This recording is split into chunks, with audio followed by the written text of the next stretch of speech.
내비게이션을 가지고 할 수 있어요. 어머. 내비게이션에 그 프로그램에 깔려 있는 걸 말씀을 드려서 해서 제거를 해드렸어요. 이거를 부르고 나서 다음 날 이제 전화가 왔어요.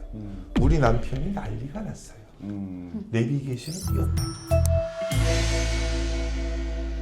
공공 장소에서 일어날 수 있는 해킹에 네. 대해서 들었는데 집안이라고 안전한 그렇죠. 것도 아니라고요. 그렇죠. 우리가 네. 아까 웹캠 관련해서 이야기했지만 우리가 또 뭐 웹캠 말고도 스마트 TV 그렇죠. 그리고 뭐 또 IP 카메라, 네, 네, 뭐 네. 스피커 그리고 월패드까지도 위험하다고 들었거든요. 네. 어떤 위험들이 있나요? 요거를 이제 전부 다 통털어서 IoT라고 합니다. 네. 요게 네. 이제 인터넷 오브 띵스라 그래서 우리가 일반적으로 얘기하는 뭐 냉장고라든지 TV, 청소기 그런 것들이 다 이제 그 AI 기반으로 이게 또 스마트폰으로 통제가 되더라고요. 그렇죠. 네. 통제가 되죠. 네. 그래서 이제 뭐 냉장고 같은 경우에는 예를 들어서 칸칸이 내가 뭘 집어넣고 입력을 해놓으면 뭐가 떨어지면 우유가 떨어졌으면 문자로 이 우유가 떨어졌다. 아, 그럼 이제 정말 사용에 편리하다. 편리하게 쓰지만 여기용해서 이제 해킹을 통해서 쓸 수가 있죠. 저희가 현장에 나갔을 때 네. 이런 적이 한번 있었어요. 일산에 계셨던 분인데 이분 60대 여성분이에요. 근데 저희한테 급하게 전화가 와서 탐지를 좀 해달라고 얘기를 하시더라고요.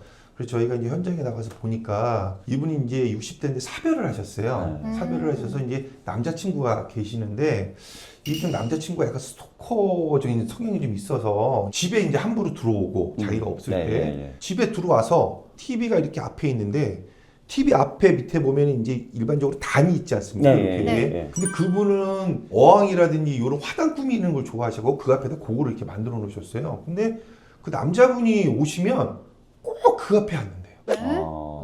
왜요? 그러니까요.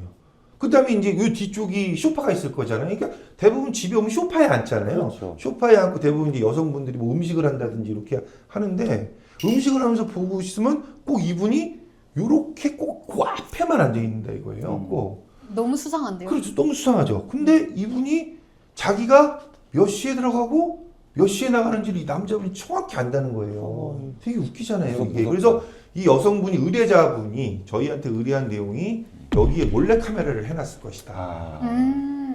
집에 와서 자기가 이제 음식을 하는 사이에 여기다 이제 그 단에 있는 단에다가 몰래 카메라를 설치를 해놓고 자기의 일거수일투족 사생활을 쳐다보고 있다. 그래서 저희한테 이거를 이제 탐지 좀 해달라고 하셔갖고 의뢰가 들어와서 저희가 이제 가서 탐지를 했는데 없었어요. 어머, 없었네요. 그래서 저희가 이제 나갔던 같은 저희 직원하고 왜 이런 게 계속 나올까라고 하다가 TV를 보니까 TV가 스마트 TV예요. 네, 아. 그래서 이제 그거를 틀고 저희가 조사를 해봤더니 이분이 자기 스마트 TV를 자기 핸드폰에다 연결을 해놓은 거예요. 아, 연동을 해놨구나. 연동을 해놨어요. 그래서 왜 연동을 해놨냐면 이분이 집에 들어오시면 제일 먼저 하는 게 TV를 켜세요. 제가 그래요. 네, 왜냐면 저도요. 집이 좀 쓸쓸하고 네, 이제 맞아요. 화면이 네. 없으니까. 괜히 적막하잖아요. 그렇죠. 그래서 이분이 나갈 때 테레비를 끄는 거예요. 이거를 이분이 이용을 하시는 거예요. 무섭다, 진짜. 어머. 이분이 핸드폰이 그 자가로 연동이 돼서 이 핸드폰이 몇 시에 끄고 몇 시에 나가는지를 보고 이분이 추적을 하는 거예요. 소름 끼치다. 네. 뭐 요러는 경우도 있었고 청소기 있죠, 청소기. 로봇 청소기요. 네. 그거를 이 남자분이 해킹을 해서 여자분을 보는 경우도 있어요. 네? 거기다- 로봇 청소기를요? 예, 로봇 청소기. 어떡해요? 그 로봇 청소기도 다 사물 인터넷 기반이에요. 네. 그래서 이제 이런 것들을 통해서 뭐 자기 핸드폰이랑 연동시켜서 보는 거죠. 약간 좀 다른 얘기인데 자동차에 위치 추적기를 많이 해놓지 않습니까? 네, 예, 일반적으로 나쁜 뭐 위치 추적기. 그래서 차에다가 위치 추적을 할 수 있는 방법이 되게 여러 가지예요. 그럴 것 뭐 같아요. 위치 추적기라는 방법도 하나가 있고 핸드폰을 위치를 해킹을 해서 할 수 있는 방법도 있고 핸드폰을 통해서 뭐 세 번째로는 요즘에는 커넥티드 서비스라고 예, 해서 다 있잖아요. 예, 다 있죠. 네. 그거를 통해서 또 하는 방법도 있는데 가장 최근에 저희가 이제 현장 나가서 일을 하다가 발견한 건데 내비게이션을 가지고 할 수 있어요. 어머. 우리가 이제 일명 알고 있는 제품들 몇 제품들이 차에다가 내비게이션을 달아놓고 커넥티드 서비스랑 연결돼요. 네. 커넥티드 서비스가 사실은 그 위성하고 연결해서 차가 그 위험에 빠지면은 이 차가 어디 있는지 알 수 있게끔 하는 그런 서비스인데 그 위성에서 나오는 그 서비스망을 이 핸드폰이 따가지고 쓰는 거예요. 그래서 그걸 갖고 이 사람이 어플리케이션을 이 핸드폰으로 받아가지고 그 내비게이션이 어디 있는지 아는 거예요. 어머. 저희가 위치를 파악하거든요. 그렇죠. 의뢰자님이 의뢰가 들어오셨어요. 근데 저희가 의뢰 들어오기 전에 그 전날 저희하고 똑같은 업체에다가 맡기셨어요. 근데 그 업체가 가셔가지고 탐지를 했는데 안 나왔어요. 근데 이분은 분명히 여기에 위치가 자기가 있다라는 거를 아시는 분이에요. 그렇죠, 예. 근데 그 이유가 뭐냐면 절대로 여기에 찾아올 수 없는 곳에 자기가 차를 세워놨는데 네. 자기 남편이 저기를 찾아왔다 이거예요. 그럼 소름 끼친다 그렇죠. 진짜. 그럼 어떻게 찾아왔겠냐는 거예요.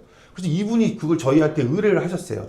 전에 어디 업체에서 전달했는데 안 나왔다. 근데 뭐가 문제인지는 자기 모르겠지만 분명히 남편이 찾아왔다. 그럼 여기에 뭔가 있을 것이다.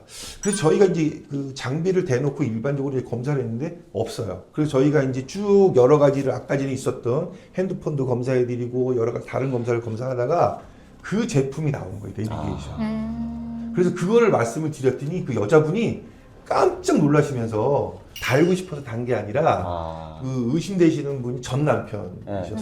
전 남편이셨는데 그분이 교통과 경찰을 어머. 그 시스템을 아시는 거예요. 근데 3개월 전에 그 차를 내가 새 차를 해주겠다고 그러고 갖고 가셨대요. 그리고 한 2시간쯤 있다 갔다 왔는데 갔다 와서 이제 키를 받고 자기가 운행을 하는데 못 보던 내비게이션이 달려있던 거예요. 그 내비게이션에 그 프로그램에 깔려있는 걸 말씀을 드려서 해서 제거를 해드렸어요. 이거를. 그러고 나서 다음날 이제 전화가 왔어요. 우리 남편이 난리가 났어요. 내비게이션을 띄웠다고. 더 의심스럽잖아요. 그렇죠. 이 부분이. 네. 그래서 이제 그 내비게이션 완전히 제거하고 지금은 다른 걸로 지금 이제 타고 다니시는 상황이거든요.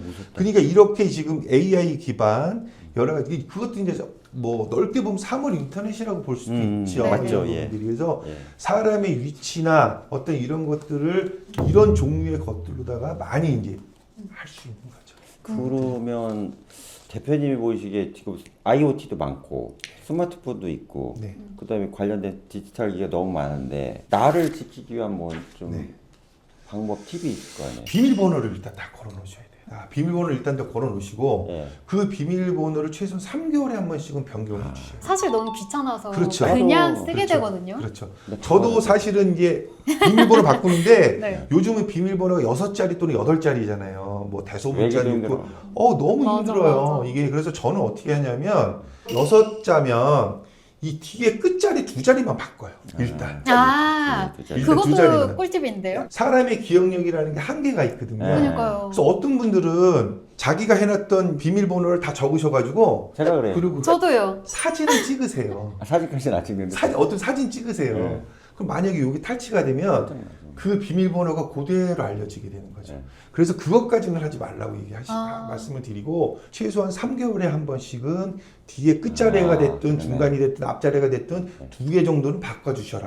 그렇게 해서 일단은 가장 중요한 거는 비밀번호를 좀 바꾸시는 거를 좀 생활하시고 비번 바꿔라. 그다음에 이제 정기적으로 그런 데서 이제 업데이트를 하라고 와요. 이게 그렇죠. 그럼 반드시 업데이트를 하셔야 돼요. 업데이트 반드시 하고. 어떤 분들은 이 업데이트를 하면 이 해킹이 더 되시는 줄 알고 계시는 근데 그건 아니고요. 그걸 만든 제조사에서 좀 더 기능이 강화된 그런 보완을 해서 업데이트를 시켜준 거기 때문에 업데이트를 좀 반드시 하셔라. 그 다음에 사용하지 않는 기기라든지 아까 전에 말씀드렸던 저는 번호를 빼서 안 쓰거든요. 이런 부분들을 잘 이렇게 관리를 좀 하시고 신뢰하지 않는 그러니까 이제 잘 모르는 그다음에 뭐 중국산이라든지 이런 제품들은 좀 굳이 사용하시는 걸 좀 피하시고 피하시고 대부분 이제 국산 제품이라든지 대기업 제품들을 좀 이용을 하셔서 이런 것들을 좀 잘 관리될 수 있게 이 정도만 하셔도 얼마든지 보안에 그 강화를 하실 수가 있거든요. 이런 부분들. 개인이 지켜야 될 수칙들도 이렇게 알아봤는데요. 법과 제도 측면도 좀 그렇죠. 궁금하거든요. 사실 기술 발전 속도를 법이 못 따라가죠. 쫓아간다는 그런 그렇죠. 말들도 하거든요. 못 따라가죠. 어떻게 생각하세요? 기술의 발전으로 인해서 법과 제도가 이제 뒤처져 있는 건 사실이에요. 이런 부분. 근데 그거를 지금 사용자 입장이나 유저 입장에서 봤을 때 그거를 계속해서 물론 건의를 드리고 제도를 개선해야 되겠지만 스스로가 아까 전에 말씀드렸던 보안을 강화하고 어떤 자기 스스로가 어떤 이런 부분들에 대해서 조심하고 이런 부분들을 통해서 그 제도보다는 자기 스스로가 이런 부분들을 좀 조심해야 되겠죠. 이런 부분. 그러면 대표님 그냥 하나만 더 여쭤보고 싶은 게 이게 아까도 몇 가지 제품은 그 제품의 하자 내지는 보안성의 문제로 인해서 피해자가 발생한다 이렇게 말씀하신 거잖아요. 그러면 이런 만약에 문제가 발생했을 때 그 제조하는 회사나 그 기술 서비스를 제공하는 데에 대해서 강력한 대응이 필요하지 않을까. 그렇죠. 근데 어떻게 생각하세요? 아니 물론 이제 그런 부분들은 여러 가지 제도라든지 이런 부분들 전에 예. 내가 피해를 입었기 때문에 피해 보상을 받는 것이 당연히 원칙적으로 맞죠. 예. 이런 부분들이. 근데 이제 아무래도 현행 법상 지금 제도나 이런 부분들이 미비가 돼 있지 않기 때문에 민법이라든지 상법이라든지 다른 법에 의해서 그렇죠. 진행될 수밖에 없는 것이 현실입니다. 예. 그래서 이제 이런 것들은 사실은 저희들이 항상 뭐 현장에 나가거나 아니면 다른 분들한테 말씀을 드릴 때 항상 범죄를 예방하실 수 있는 상황을 항상 하셔라. 일 다 터진 다음에 하시면 안 된다. 그러니까 항상 그런 부분들이 지켜지기 전에 예방 범죄를 하실 수 있게끔 스스로를 많이 좀 이렇게 하셔야 된다라고 말씀을 드리고 있습니다. 그러면 하나만 더 마지막으로 네. 여쭤보고 싶은 게 예를 들어 선거 같은데 이렇게 AI로 합성해서 대리 인물로 해서 뭐 선거운동을 한다던가 네. 아니면 뭐 요즘에 사과 같은 거 할 때도 AI 뭐 대표이사 나왔고 네. 사과를 대신한다던가 네. 이런 건 개인적으로 어떻게 생각하세요? 선에서 대체 AI를 쓰긴 하는데 네. 보는 사람 입장에서는 그 불편하죠. 당사자는 아니잖아요. 불편한데 이거를 과연 그럼 언제까지 개인의 어떤 생각과 개인의 어떤 이런 걸로 맡길 거냐. 참 그런 부분들은 참 논하기가 좀 공론화를 좀 시켜서 이런 네. 부분들을 네. 물론 이제 AI 기술이 물론 편리한 것도 있지만 분명히 이거는 시간이 지나면 법도 제도가 강화가 될 것이고 분명히 법률적인 그런 부분들도 나올 거라고 생각합니다. 그리고 자기 자신이 피해가 입지 않도록 또 많은 스스로 노력을 해야 되겠죠. 그러면은 미래에는 또 어떤 새로운 위험이 다가올지 그것도 사실 좀 걱정이거든요. 그렇죠. 이런 기술들이 너무 고도화돼 있고 네. 첨단화돼 있고 네. 그렇기 때문에 특히 사실은 이제 저처럼 우리 교수님이나 저처럼 시커먼 사람들은 별로 뭐 걱정 안 하는데 네. 저도 사실은 이제 딸을 키우고 있거든요. 딸을 키우고 있어서 중학생 딸이 있는데 뭐 SNS라든지 뭐 이런 부분들 아주 중학생이다 보니까 사실은 좀 개념이 없죠. 그런 거에 대해서. 네. 그래서 이제 그런 부분들에 대해서 많이들 노력을 하고 많이들 좀 이렇게 하셔야 가능할 거라고 봐요. 그러면은 마지막으로 시청자분들께 전하고 네. 싶은 당부나 조언 따로 있을까요? 법이 사실 미비한 거는 사실인데 그렇죠. 그거를 뭐 국가의 탓이다 뭐 아니면 제도의 탓이라고 끝까지 여길 필요는 없고요. 개인의 어떤 그 역량이라든지 프라이버시 뭐 개인의 사생활은 개인이 일단 지켜야 됩니다. 내 건 내가 지켜야죠. 그렇죠. 내 건 내가 네. 지켜야 네. 됩니다. 그래서 이거를 적극적으로 지켜야 된다고 저는 생각하고요. 우리가 이 디지털 시대를 얼마만큼 잘 역량 있게 잘 받아들이고 성숙하게 이런 부분들을 잘 할 수 있는 디지털의 장점이 굉장히 많습니다. 네. 이런 부분인데 그렇죠, 이제 그렇죠. 그 나쁜 점과 이제 잘못된 점을 이제 쓰다 보니까 이렇게 된 건데 그렇게 해서 이제 기술 발전이 계속 일어나더라도 저희들이 할 큰 원칙과 이런 프라이버시를 지켜야 되는 이런 상황들은 계속해서 지켜나가는 것이 큰 원칙이겠죠. 그러면 뭐 프라이버시 지키기도 지금 네. 핸드폰 2개 가져오시잖아요. 그렇죠. 예. 네, 제가 이제 쌍둥이 아까 폰 전에 시연. 예, 아까 전에 저희가 이제 그 쌍둥이 폰을 잠깐 말씀을 드렸는데 네. 그 쌍둥이 폰이라고 하는 거는 이 우리가 일명 얘기하는 말 그대로 쌍둥이 두 개의 이제 네. 그 트윈폰을 얘기를 하는 거죠. 근데 이 기술이 온 것이 사실은 투지폰에서 온 거예요. 오, 투지폰이라고 하면 이렇게 접었다 폈다는 폴더폰을 얘기를 하는 거죠. 근데 이제 투지폰 같은 경우에는 사실은 해킹하는 것이 사실 그렇게 녹록지가 않아요. 왜냐하면 걔는 기능이 좀 떨어져서. 그러니까 얘는 아예 거기는 프로그램을 통째로 복사를 하는 거죠.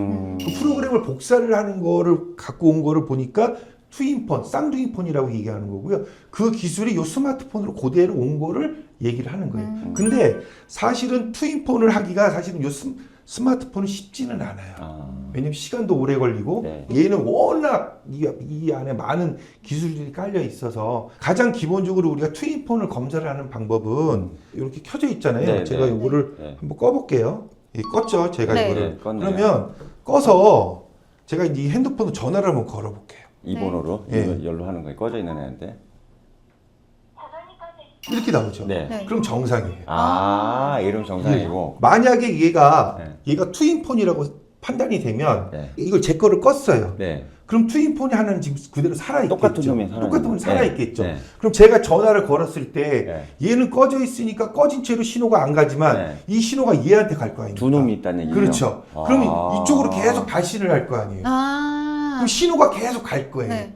그럼 신호가 계속 가면 투인폰이 있다고 의심할 수가 있는 거예요. 아까 전처럼 저희가 그냥 간단하게 전화를 했는데 네. 전원이 꺼져 있습니다라고 얘기를 하면 투인폰이 존재를 하지 않는 거죠. 그래서 요거는 돈 안 들이고 간단하게 네. 간이를 하실 수 있는 오, 거니까 좋은 팁이네요. 예, 꼭 저희 같은 사람이라든지 아니면 뭐 어떤 기관에다가 비용을 들여서 의뢰를 하지 마시고 요거는 아주 간단하게 사용하실 수 있는 방법이니까 사용해 보시면 좋은 예, 팁이네요. 사용해 보시면 괜찮을 것 같습니다. 그러면은 이렇게 네. 실험을 했을 때 트윈폰이면은 어떻게 그렇죠. 처리해야 되나요? 만약에 이제 해 보셨는데 신호가 계속 간다. 전화가. 신호가 여기 이제 LTE 신호이기 때문에 사실 중간에 끊어지는 시간이 좀 있을 수도 있어요. 이게 그러니까 한두 번 정도 더 해보시고 만약에 이제 그런데도 계속해서 이렇게 간다. 그러시면 놀라지 마시고 가까운 관할 사이버 수사대에 가셔가지고 네. 수사 의뢰를 요청하시면 됩니다. 아. 그리고 저희 회사한테 그 이름시큐리티로 연락을 주셔도 저희들이 안내해드리고 그 방법에 대해서 말씀드리도록 하겠습니다. 아, 예. 오늘 이렇게 전문가 선생님을 모셔서요. 네. 프라이버시 관련해서 잘 이야기를 나눠보았는데요. 네. 전문가 선생님의 말씀을 듣고 보니까요. 이 개인정보를 지키는 거 네. 결국 AI가 아니라 나 자신임을 내가 그렇죠. 잊지 않으셨으면 좋겠습니다. 네.